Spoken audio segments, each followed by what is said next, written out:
একটা অ্যাক্টিভ প্রোফাইলে হঠাৎ করে যদি ভিউজ কম আসতে থাকে সেটার কারণ কি সেটাই তোমাদের আজকে জানাবো। তো আমার এক সপ্তাহ আগেও আমার ভিডিওতে খুব ভালো ভিউজ আসছিল, তো হঠাৎ করেই দেখছি যে আমার ভিউজগুলো একটু কম কম আসছে।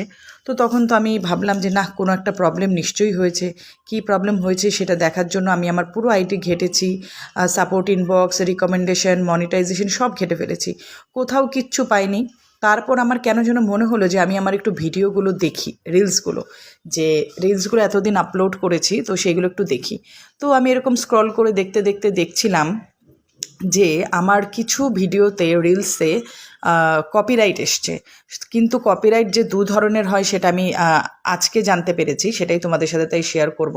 এই যে দেখো ভিডিওটা, এখানে দেখা যাচ্ছে এখানে একটা কপিরাইট এসছে যেটা কিনা হোয়াইট কালারের। দেখো নিচে লেখাই আছে যে এটা কপিরাইট ক্লেম করা হয়েছে। এটা কিন্তু অনেক দিন আগের ভিডিও। তো যাই হোক, যেহেতু কপিরাইট এসছে সেই জন্য এটা আমাকে ডিলিট করতে বাধ্য হলাম, নাহলে পরে আমার আইডির তো ভিউজ কমে গেছে। যখন কিনা তোমাদের কপিরাইট দেখবে যে হোয়াইট কালারের থাকবে মিউট, তাহলে ভাববে যে সেখানে তোমাদের কিন্তু আইডি পুরোপুরি এফেক্টেড হয় না, সেখানে তোমাদের ভিউজটা কম আসতে শুরু করবে। অনেক দিন এটা ফেসবুক রেখে দেবে যে তুমি ডিলিট করছো কি না। যদি ডিলিট না করো তখন সেটা ওরা রেড মিউট করে দেবে। রেড মিউট যদি একবার হয়ে যায় তাহলে কিন্তু তোমার মনিটাইজেশন ইম্প্যাক্ট হয়ে যাবে, তখন কিন্তু সেটা ডিলিট করলেও কিন্তু অনেক সময় লাগে ঠিক করতে।